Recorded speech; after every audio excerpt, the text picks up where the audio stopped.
Atvažiavom, žinodami, kad šios varžybos mums nieko nebelėmė, bet vis tiek išėjom, stengiamės kovoti, bet kaip matote, rezultatas netitinka visiškai, ko mes tikėjomės, gavom skaudžią pamoką ir tikrai taip žaisti negalima, likus iki play-offų tik savaitį, tai yra tikrai gera mums pamoka ir stengsimės pasitaisyti ir iš naujo kilti kovą.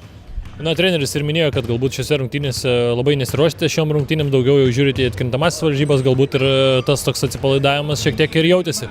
Taip, iš tikrųjų jis jautėsi kažkaip, nežinau, asmeniškai aš tai kovoju kiekvienose varžybose, stengiamės ir visa komanda stengiamės, bet nežinau, kažko šiandien trūko ugnelės, nesistengiam, nekovojam kiekvienam centimetrų aikštelės, nežinau, tikrai blogos varžybos tiek mums, tiek visai komandai, tragiškai tikrai iš tikrųjų.